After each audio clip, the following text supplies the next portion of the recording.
obrigado por aceitar o convite, por participar do Plant Faces. Vamos embora. Eu vou começar perguntando para você se você lembra do dia que você pisou no skate pela primeira vez e qual que foi a sensação que você sentiu, mano?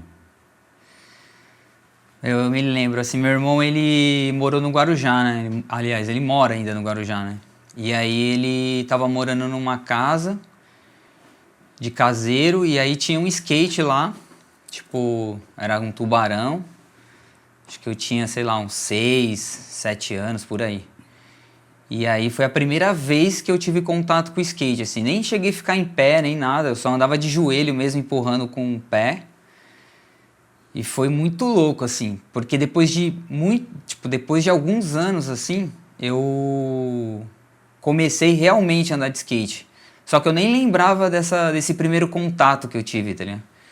Porque esse segundo contato que eu tive foi tão diferente, tá ligado? Algo que eu falei, caramba, mano, eu quero fazer isso muito, tá ligado? Porque quando eu peguei o skate a primeira vez, eu não imaginei que eu... Era muito criança também, então não tive muito essa sensação que eu tive da segunda vez, né? Quando eu assisti um vídeo, um filme no SBT, que era até Manobras Radicais. E aí a galera, como eu morava tinha muita ladeira onde eu morava, e os caras andavam só na ladeira, tá ligado? E aí pra mim aquilo ali foi, mano, uma explosão, assim, de emoções, né, mano? Começar a andar de skate. Como que foi, analisando assim, o que você acha, como foi importante o skate para moldar você como cidadão? Fundamental, mano. Fundamental, assim, tipo, eu acho que o skate me ajudou a viver em sociedade, tá ligado? Porque você compartilha muito, né, mano, andando de skate, né? Você compartilha uma peça, você compartilha, às vezes, o dinheiro do busão, você compartilha, às vezes, trocar uma ideia com um amigo que, às vezes, saiu de casa até sem vontade de andar, só saiu por causa de algum problema. Então, o skate me ajudou completamente a viver em sociedade, assim. O skate me formou mesmo como homem, como cidadão. A gente tá aqui dentro da confecção da Diet, né? A gente vai falar sobre esse tema. Mas quais marcas, fala pra galera aí, quais marcas que você andou, representou, e pra gente falar um pouco delas, assim. Então, logo no comecinho ali, porque eu fiquei um tempo, né, sem andar de skate, né? Comecei a andar de skate ali quando eu era bem criança. Aí, depois, tipo, dos 12 aos 14, eu fui morar em Mongaguá, eu parei de andar de skate. Aí eu voltei a morar aqui em São Paulo, né? E aí eu comecei a andar de skate num colégio que a gente andava, Leonor Quadros. E aí lá, tipo, tinha uns amigos meus que andavam, e um deles acabou lançando uma marca chamada Touring Best, o Leonardo Tabacou. Ele era um dos caras que ajudava todo mundo, assim, tá ligado? Tipo, dando material, enfim, tipo, levava a gente pros campeonatos. Essa foi a primeira marca, assim, o primeiro cara que, tipo, acreditou em mim, assim, como skatista, de Touring Best, né? Touring Best, é. Ele fazia umas camisetas e tal, tipo, era bem legal, assim. Aí teve a Solo, que era a marca do Cristiano Wesley, que ele começou a fabricar uns shapes, e aí ele começou a me dar os shapes.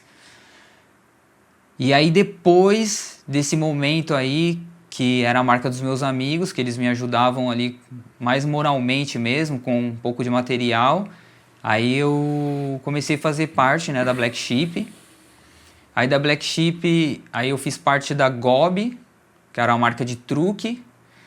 Na verdade, antes da Gobi, eu fiz parte de uma outra marca de truque, mano, que chamava Hit Trucks, mano. Era uma marca, tipo, ali da Vila Prudente, ali. E aí tinha mó galera fez parte dessa marca, assim, mano. Muita gente, o Bruno Agueiro, o Mailton dos Santos, muita gente fazia parte dessa marca aí. Foi a época que eu era iniciante nessa época, né? Aí depois, quando eu passei pra Amadora, eu entrei na Gobi. Aí eu fiz parte da Vextor, da Mais, da Live. Aí depois que a Live acabou ali, eu acabei criando a minha marca, né, a ID. E acho que são essas. Qual dessas marcas foi mais importante para sua carreira, pela sua visão? Mano, com certeza. tipo, eu posso falar duas marcas, né? Duas marcas. Tipo, que foram bem... acho que três, né? Que foram bem importantes, assim. Não só como skatista, mas também me dando oportunidade de fazer outras coisas dentro da marca, tá ligado? Por exemplo, quando eu era da Black Sheep, eu trabalhei um pouco no site ali, porque na época eu lembro que o site da Kicks ali era bem forte, né? E aí a gente quis implementar essa parte de entrevista, de informação ali de campeonatos que eu ia, e aí eu comecei a fotografar nesses campeonatos, escrevia no site. Aí depois, tipo, a Gobi, eu trabalhei bastante ali ajudando na parte de criação, porque tinha truque baixo, tinha truque alto, os caras não tinham meio termo ali. Aí eu acabei criando, juntando ali, fazendo o médium, que aí eu acabei lançando meu Pro Model, né? E a live, que tipo, mano, pra live, assim, foi muito importante pra mim, porque eu acabei filmando, fiz alguns trabalhos de imagem para eles, assim, não só como skatista, mas trazendo esse outro lado também, né, para dentro da marca. Essa pergunta que eu vou fazer aqui está um pouquinho mais para frente no nosso roteiro, mas já que a gente está falando disso, quanto que foi importante na sua carreira a fotografia? Conta pra gente aí. Eu tenho uma absoluta certeza que, tipo, se não fosse a fotografia, eu não seria um skatista profissional, tá ligado? Por quê? Porque na época que eu tava ali como amador, tinha alguns caras que, mano, era impossível, tipo, competir com os caras, tá ligado? Tipo, ia pra um campeonato, era muito difícil, não tinha como ganhar dos caras, tá ligado? Então não dava pra você ter um espaço dentro daquele cenário atual, né? Por exemplo, o Yellow, o Diego de Oliveira, os caras ganhavam todos os campeonatos, não tinha como ganhar dos caras. E aí eu acabei descobrindo a exposição que a fotografia te traz. E aí eu comecei a sair pra rua pra fotografar e eu vi que, tipo, uma foto minha que saía na revista, tipo, meu, era muito melhor do que, tipo, ganhar 10 campeonatos no mês, tá ligado? E aí eu comecei a ver a fotografia como arte e comecei, tipo, procurar pico. Ia no pico e falava assim, nossa, vai ficar legal com essa roupa. E aí comecei a me desenvolver dessa forma. E aí eu comecei a fazer, tipo, algumas entrevistas, capa. E isso, pra mim, foi o que me trouxe até o skatista profissional que eu sou hoje. Tá? Você acha que, por exemplo, você ficou muitos anos na Black Sheep, né? E a gente via que a Black Sheep anunciava todo mês. Isso te ajudou mais ainda? Porque você tinha que procurar pico para fotografar para a marca, né? Não, com certeza. Até porque quando você é numa revista pra falar, eu queria fazer uma foto pra sair na revista. Tipo, mas quem é você, tá ligado? Tipo, tem que ter uma importância pro cenário, né? Os caras têm que falar, não, vamos fazer porque não é só andar bem de skate. Tem esse outro lado comercial também que eu passei a entender, né? Quando eu lembro que tinha o especial amador, né? Eu liguei na 100% e aí, tipo, os caras já tinham escolhido, né, os caras. Só que quando eu falei quem eu era e tal, os caras falaram, liga pra tal fotógrafo. Aí eu liguei pro Atila Chopa e aí falei com ele, e aí ele já me conhecia por algum anúncio que ele já tinha visto. Falou, não, vamos sair pra fotografar. Se render o material, seu nome pode entrar nessa lista aí. Então, com certeza, tipo, uma marca ativa que está trabalhando o seu nome vai te ajudar, mano, muito a abrir outras portas. Né? Sensacional. Mano, a gente tá aqui dentro da confecção da Diet. Como que você veio parar aqui? O que você está fazendo aqui? Conta pra galera aí. Então, eu lembro, tipo, da primeira vez, assim, que logo quando eu saí, assim, perdi o patrocínio... Primeira vez, assim, que eu perdi um patrocínio. Fui desligado de uma marca, tá ligado? Tipo, cheguei em casa e minha mãe falou, não, demorou, já arrumei um trabalho pra você, tá ligado?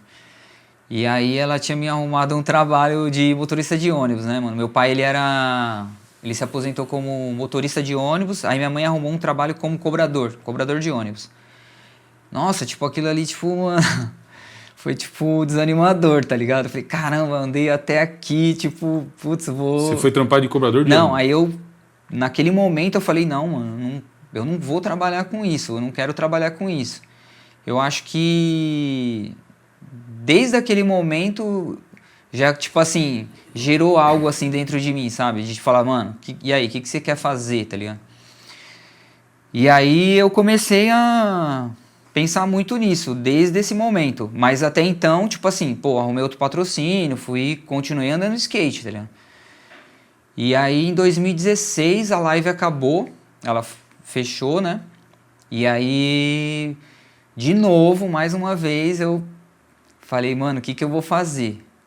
Aí eu fui fazer um curso de pedreiro assentador, porque eu pensei, falei, vou trabalhar na construção civil.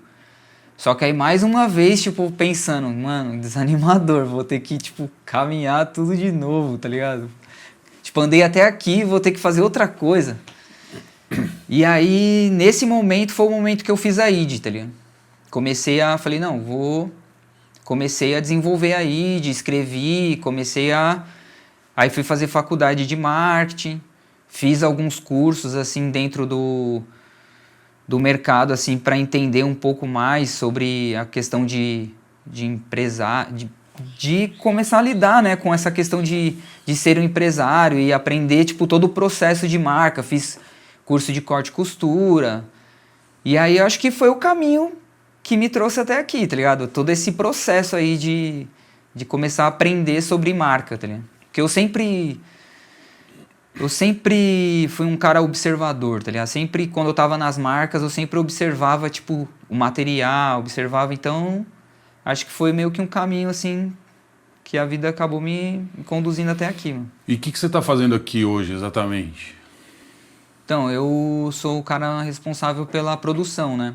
O Gorba tá me ensinando aí, apesar de já ter, tipo, estudado, apesar de ter feito já parte de um outro processo, porque eu esqueci até de falar de uma outra marca que me patrocinou, que foi a Risque, que era a marca de um amigo meu, e aí ele, tipo, me deixou fazer parte um pouco desse processo, sabe? De comprar tecido, de levar no corte, de levar na estamparia.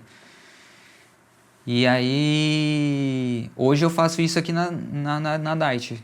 Essa parte que o Gorba tá, tipo, mano, sendo um pai, assim, pra mim, tá ligado? Tá, tipo, me ensinando todo o caminho, assim, de ter esse tete a tete com as costureiras, de aprender a, tipo, lidar com esse processo de produção, tá ligado? Que é bem detalhista, assim, né? São várias coisas que você precisa saber pra conseguir desenvolver o material que a gente tem aqui.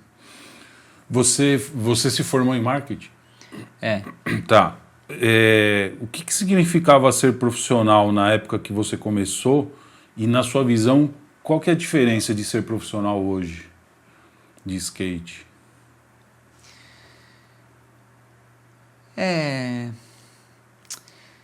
Tipo, putz, quando eu me profissionalizei, assim, a gente tinha umas referências muito boas, assim, tá ligado? Acho que a gente se espelhava muito, assim, nos skates profissionais da época, assim. A minha geração ali é a geração dos caras que eu falei, assim, tipo o Mailton, o Klaus. E aí a gente tinha a geração anterior, né, mano? Que era, tipo, Newton Urina, Carlos de Andrade, Pio, o Pinguim, Valnei dos Santos. E eram caras que, assim, mano, a gente tinha como referência, assim, absurda do skate, né, mano? Os caras, tipo, não só participavam de um campeonato, mas os caras também faziam videoparte, os caras desciam corrimão, pulava gap. Os caras eram muita referência pra nós. E hoje, eu acredito que essa galera que tá vindo hoje pra se tornar skatista profissional, eu também acredito que eles têm a gente como referência, tá ligado? Eu não acho que seja nada muito diferente, assim, da época que eu passei pra profissional, tá ligado? De repente, falta as marcas dar mais valor pra isso, tá ligado? Pra, tipo, pô, lançar pro model, fazer com que os skatistas de hoje sejam referência pra próxima geração, tá ligado? Porque, por exemplo, o campeonato é legal, mano, é super legal o campeonato. Mas hoje, tipo, o cara ganha o campeonato, amanhã pode ser que ninguém lembre mais, tá ligado? Agora, se ele construir uma história dentro de uma marca, fazendo pro model, fazendo com que o nome dele seja perpetuado, tá ligado? Com certeza, mano, vai ser bem melhor pra ele, tá ligado? Do que só, tipo, um campeonato, né? Qual que é, você que já teve marca, é legal a gente estar nesse lugar aqui, né? A gente está dentro de uma marca, você já teve uma marca, você estudou marketing, enfim.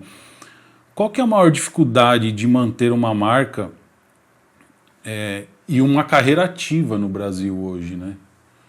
Vamos focar mais na marca. Qual que é a maior dificuldade que você vê, assim, que você teve com a sua marca e que você vê que as marcas têm hoje no Brasil? Hoje, assim, eu acho que é bem difícil, mano, ter uma marca de skate no Brasil, assim, mano. Eu acho que é uma coisa que a gente está implementando aqui também na Dight, né? Essa questão de você andar pro futuro, tá ligado? A gente tá muito preso no passado, tá ligado?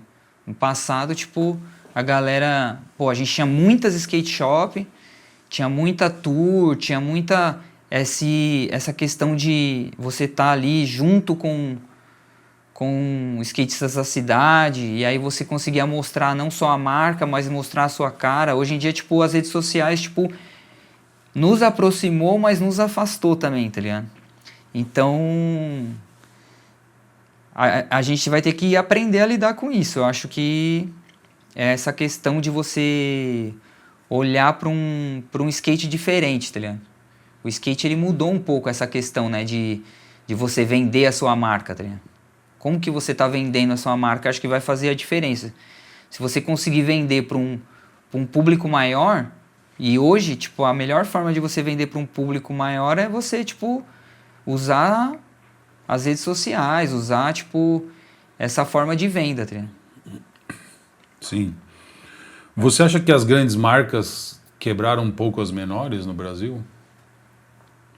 Questão das próprias skate shops, né? As grandes marcas têm as próprias lojas deles, né? Então, na verdade... Então, eu tenho uma visão meio complexa dessa questão, tá ligado? Solta a voz aí. Eu acho que quando as grandes marcas elas vieram, as pequenas marcas não estavam preparadas. Eu acho que essa foi a questão, tá ligado?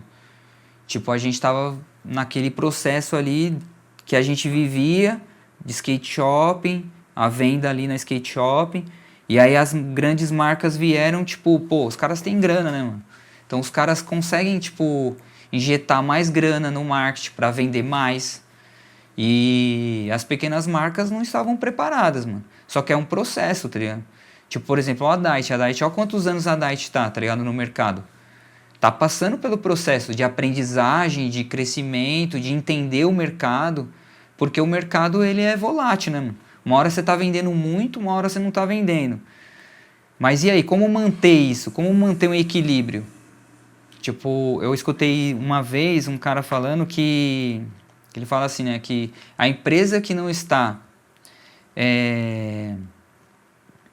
a empresa que não implementar a tecnologia dentro da sua empresa, dentro da sua corporação, tipo, ela tá fadada ao fracasso, tá ligado? Então, tipo, a gente, dentro do mercado de skate, a gente precisa aprender isso. Aprender a colocar a tecnologia na parada pra vender, tá ligado?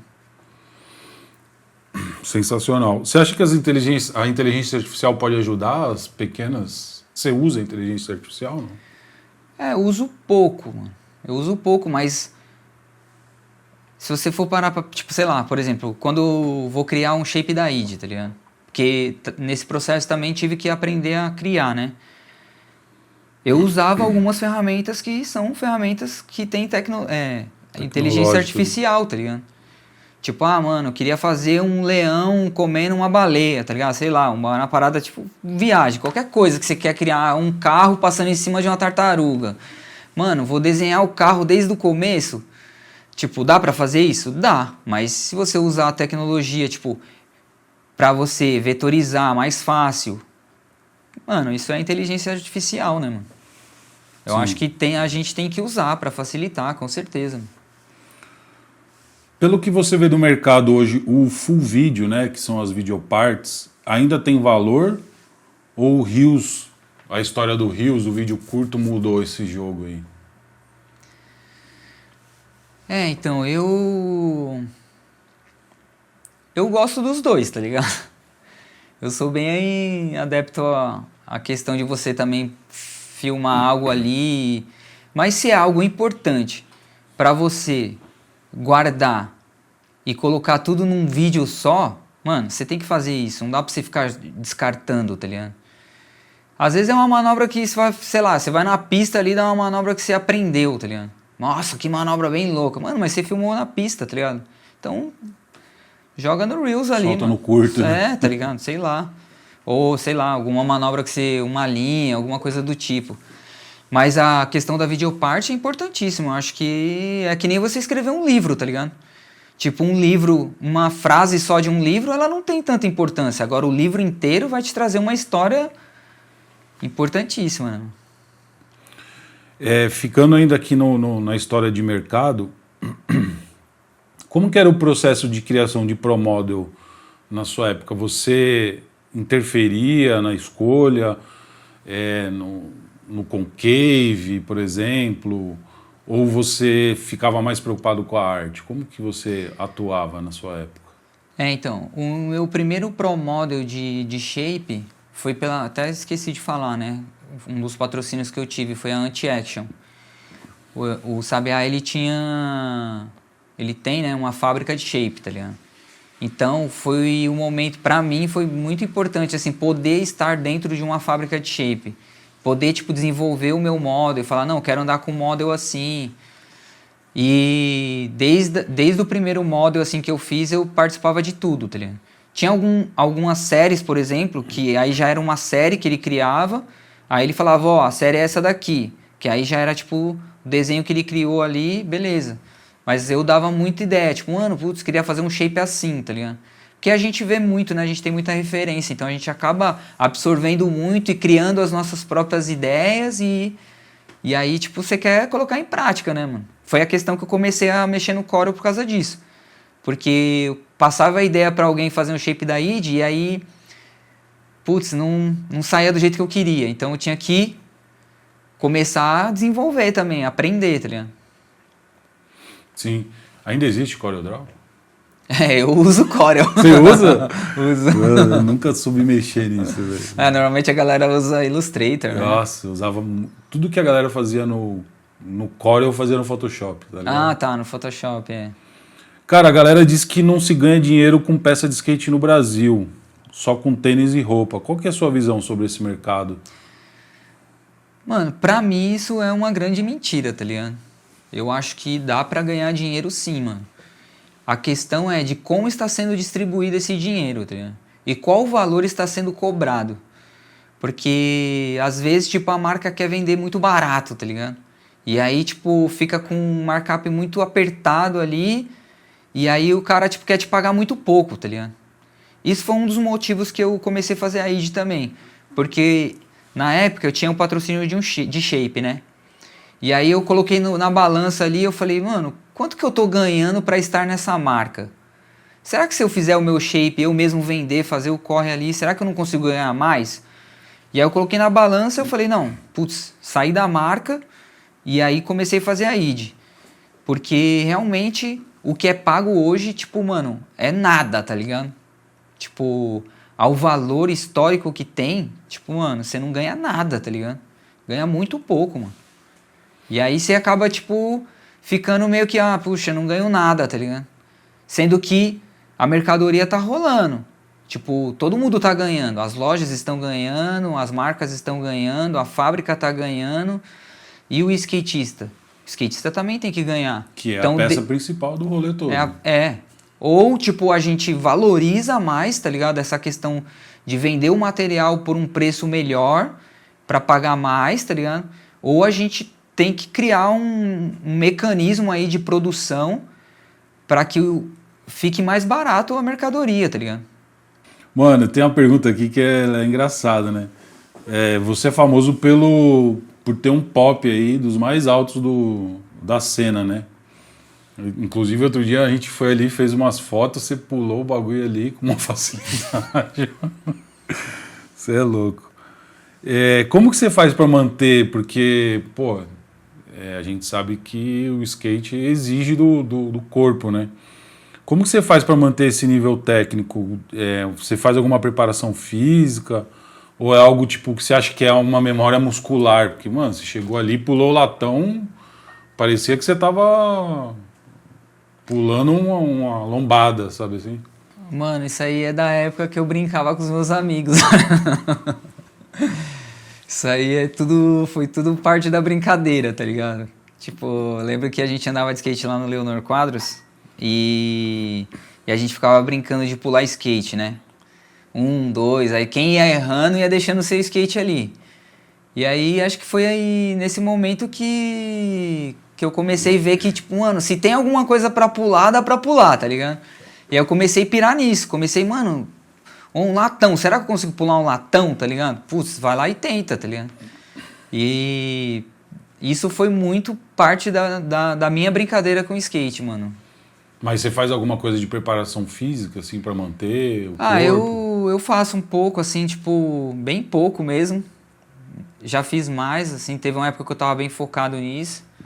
Agora eu tô meio que voltando, assim, né, a tentar manter esse foco aí no cuidado com o corpo, né? Já passei dos 40, né? Não preciso cuidar. Cara, eu já fotografei alguns caras que eram extremamente preocupados com a qualidade da manobra, assim, com a estética, com a complexidade, finado Bogorni, Formiguinha, enfim, se eu for falar aqui, tem vários caras que eram muito preocupados. Você sente que a nova geração ela está trocando a busca por essa estética, por essa manobra perfeita, por uma manobra mais fácil para soltar nas redes sociais? O que você vê do mercado nesse sentido? Eu acho que essa questão tem muito a ver com a escassez de mídias impressas, tá ligado? Porque antes a gente se preocupava muito exatamente porque a gente pegava uma revista e olhava uma foto e conseguia falar, mano, olha essa foto, tá ligado? Você conseguia ver, tipo, a roupa que o cara tá usando, você conseguia ver, tipo, as pessoas que estavam passando atrás, a cor do pico. Então, acho que tem muito a ver essa questão aí com essa escassez que a gente tem hoje no mercado, tá ligado? Tipo, acho que a galera tá vendo tudo muito rápido, sabe? E não consegue parar pra ver a beleza de algo, sabe? Sim. Eu acho que é isso, mano. Qual que foi a videoparte que mais te deu trabalho para filmar, assim, você lembra? Como é que foi? Mano, eu tive algumas videopartes, mano, mas acho que a última videoparte que eu fiz, ela me deu um pouco de trabalho, assim, porque teve algumas manobras que, tipo, eu tive que ir mais de um dia, tá ligado? Fiquei, tipo, por exemplo, sei lá, a capa da 100%, por exemplo, foi uma das manobras que saiu nessa videoparte, que era uma videoparte da 100% Skate. Tipo, eu fui um dia, tentei, tipo, umas 50 vezes, mano. Não consegui acertar a manobra, fiquei com as pernas inflamadas, uma semana sem conseguir nem andar. E aí, pô, a gente já tinha feito a foto, mano, a foto, tipo, era a foto que a gente precisava pra ser a capa. Aí eu tive que esperar uma semana pra me recuperar, pra ir lá acertar a manobra. Tipo, teve uma outra manobra que eu filmei lá em Barcelona também, que tem nessa videoparte, que é um heel flip de back, que eu fui, tipo, 3 vezes, tá ligado? Porque era uma avenida, e era uma avenida muito movimentada. E aí era um pico que, tipo, mano, você tinha que esperar, mano, o carro passar, mano, não tinha farol, era meio punk, assim, um lugar meio difícil de andar. Então eu tive que ir 3 vezes lá, mano. Fora que eu filmei em vários lugares, né? Não só em Barcelona, aqui no Brasil eu filmei em vários lugares. Então, tipo, acho que foi uma das videopartes que mais me deu trabalho, assim, pra fazer, mano. Já que a gente está falando nesse tema, tem muito esse lance, né, de sintonia do fotógrafo com o skatista, né? Qual que era o fotógrafo que você tinha mais sintonia para trabalhar, assim? Você tinha isso, não? Mano, Na real, mano, eu sou muito grato por todos eles, mano. Porque foram peças fundamentais, assim, na minha vida, na questão social também, tá ligado? Porque você... O cara tá ali fazendo o trampo dele, você tá fazendo o seu trampo junto, e assim, às vezes nem se conhece, às vezes não tem tanta amizade, aí você acaba criando esse vínculo, e acaba criando uma amizade, um respeito. Cara, puxa, acho que se eu citasse um deles, eu acho que seria tipo, mano, injusto comigo, tá ligado? Porque todos eles foram peças fundamentais, assim, na minha vida, assim, mano. Sou muito grato a todos eles, mano. Animal. Você acha que um dia as revistas vão voltar com a força que tinha antes? O que você vê disso, assim? Eu acho que, assim, é muito difícil disso acontecer, tá ligado? Muito difícil mesmo, assim, mano. E depende de nós, tá ligado? Skatistas. Porque quem vai comprar uma revista de skate? Mano, é a gente, tá ligado? Tipo, você como skatista, quantas vezes você foi na banca comprar uma revista de skate, tá ligado? Depois que eu comecei a fotografar pra elas, nunca mais comprei. Só ganhei.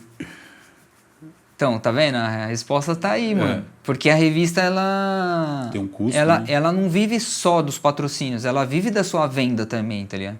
Ah, vai ter 100 mil exemplares.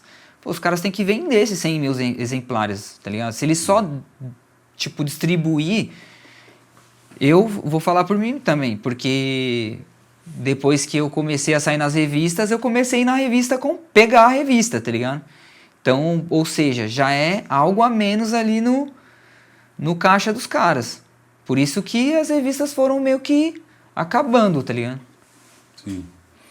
Você já deixou de acertar alguma manobra porque estava preocupado com o ângulo da câmera do que com a sua própria técnica? Acho que eu sempre fui muito preocupado, tá ligado? Tipo, sempre dava os meus palpites ali. Nossa, porque, na verdade, o que acontece? Eu sempre achei os meus picos. Tipo, tem vários picos que até hoje só eu andei, tá ligado? Tem muitos picos que eu fui o único cara a andar. Então, tipo, às vezes eu ia no pico, olhava o pico, pensava na roupa, pensava no ângulo, e aí chamava o fotógrafo chegava lá e mudava o ângulo. Às vezes ficava até melhor do que a minha visão. Mas eu sempre falava, nossa, eu pensei daqui, o que você acha? E às vezes dava certo, tá ligado? Então, tipo... É uma construção, né? É uma construção, mano. Cara, quando chegou o Instagram, o game meio que mudou, né? Tipo, a galera...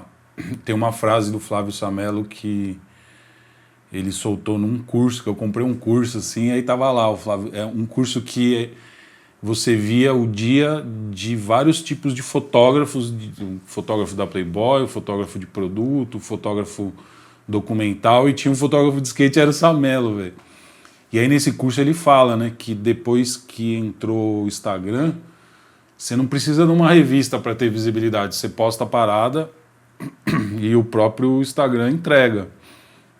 Às vezes uma revista de 100 mil exemplares, o seu post pode ter 100 mil views. Imagina, ele tem muito mais alcance, né?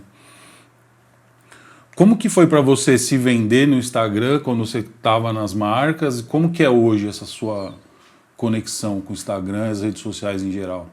Eu não consegui. Eu não tive essa... Eu demorei muito, tá ligado? Pra poder fazer coisas no Instagram.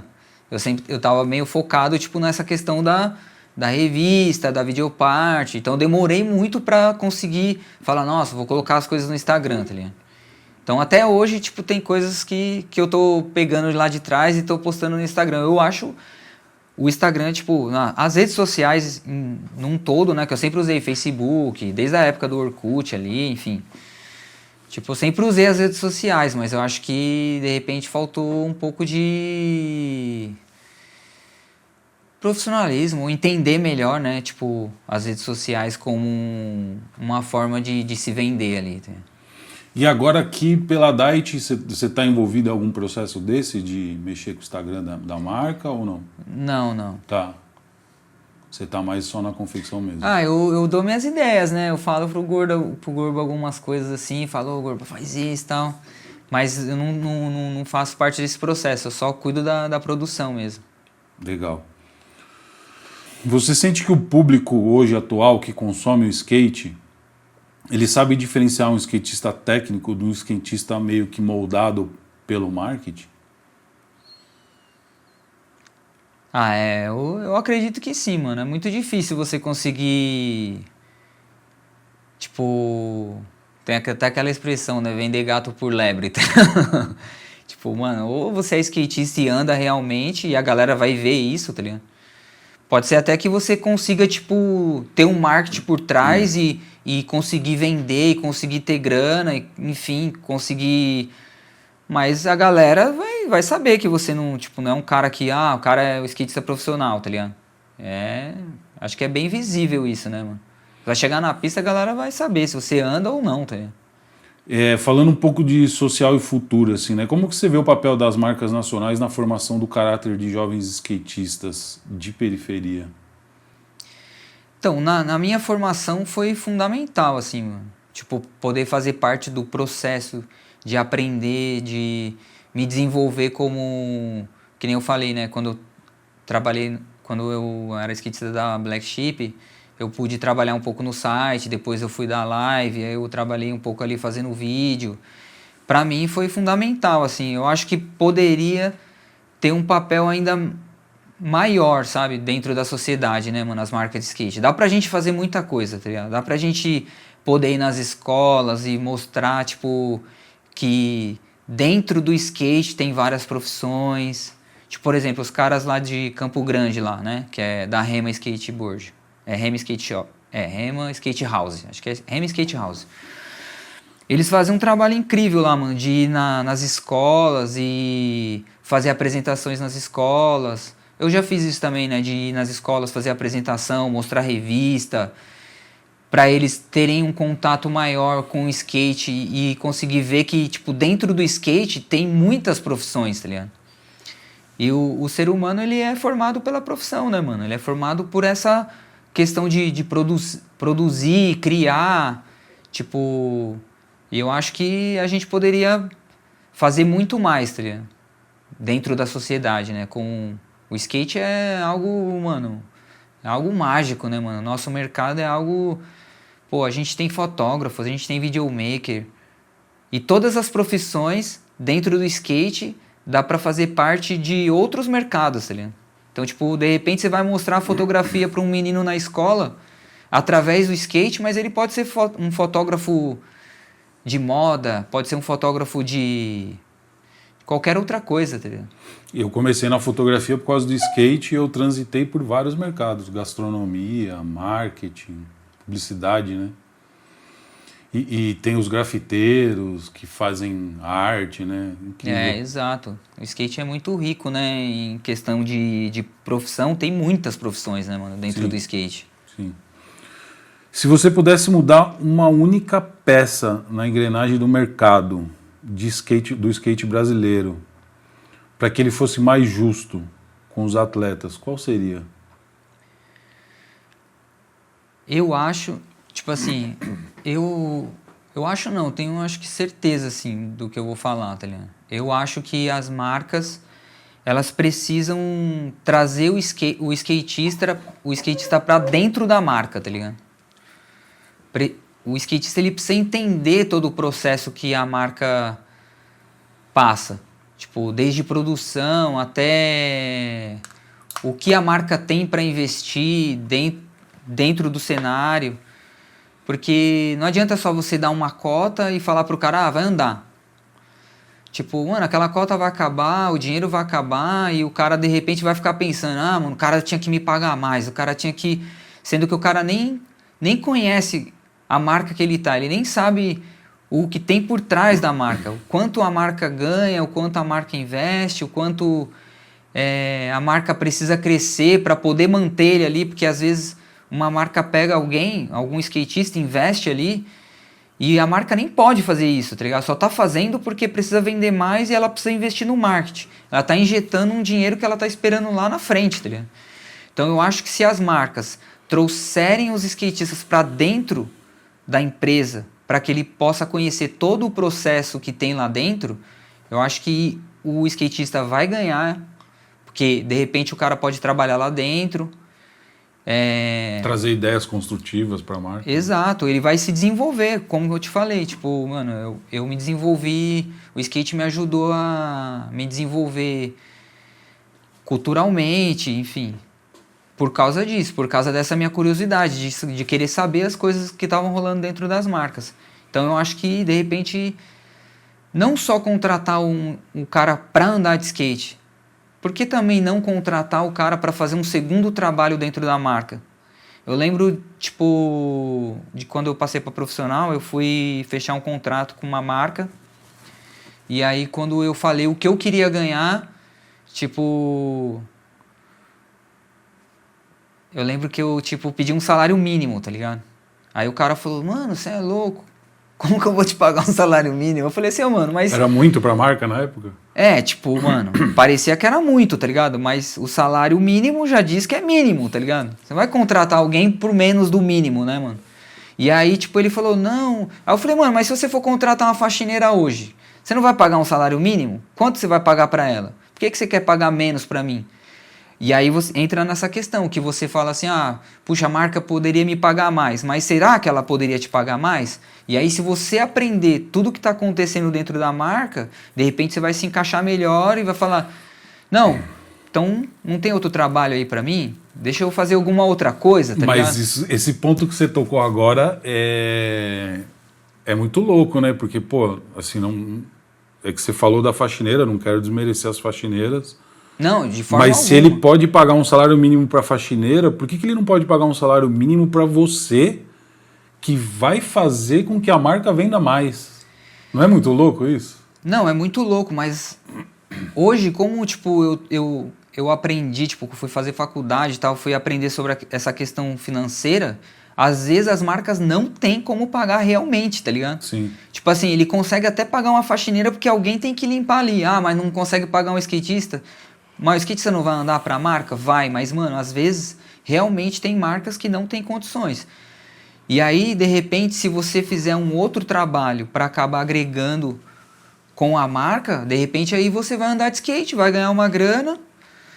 E vai se formar como cidadão. Eu tô falando isso, por exemplo, das pequenas marcas, sim, tá ligado? Sim. Pô, uma multinacional, o cara tem grana ali para investir, tá ligado? Mas eu sempre fiz parte de pequenas marcas. Então, realmente, tipo, beleza, hoje em dia eu consigo entender até muito mais do que na época. Porque eu falei, mano, como você pode pagar um salário mínimo para qualquer pessoa que você vai contratar aqui. Não para mim. E não pode pagar para mim, tá ligado?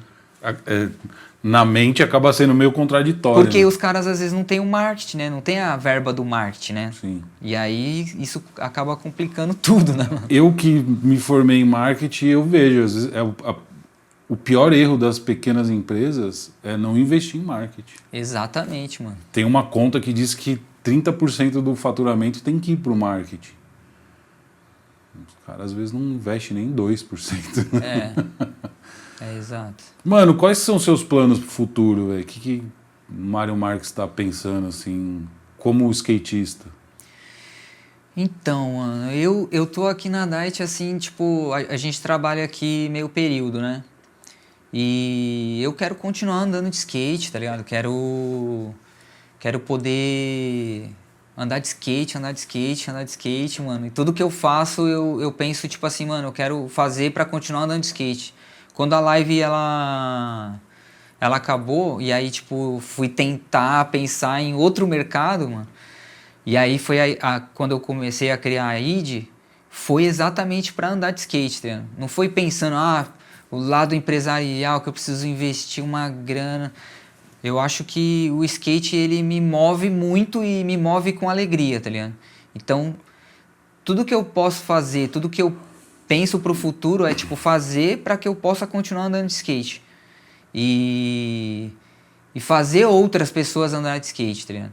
Poder fazer parte de tudo isso que eu vivi na minha adolescência, até, tipo, né, maturidade agora, porque o skate é uma ferramenta importantíssima dentro da sociedade, mano. Você falou uma coisa que me marcou ali, você falou, pô, aqui eu respiro skate, né? Quanto que isso é importante para você nesse momento?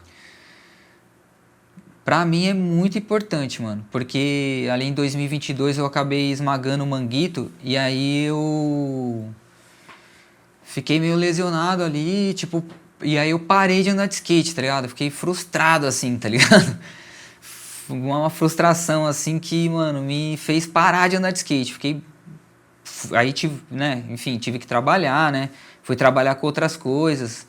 Fui trabalhar numa empresa que eu comecei a trabalhar quando eu tinha 17 anos, que é uma empresa de bungee jump. E aí depois também trabalhando de Uber. E aí, meu, parei de viver isso, tá ligado?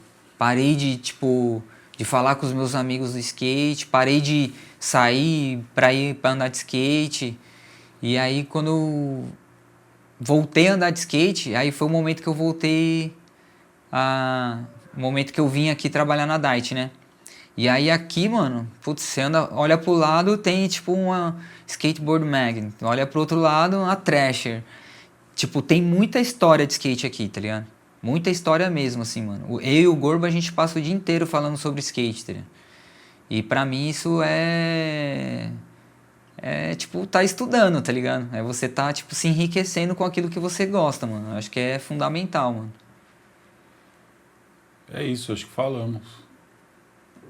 Obrigado, Falamos. mano. Eu que agradeço aí, mano, sua presença aí, por você ter vindo visitar a Dight aí. Vai ser sempre muito bem recebido, mano. Tamo junto. É Obrigado, mano. nóis. É nóis.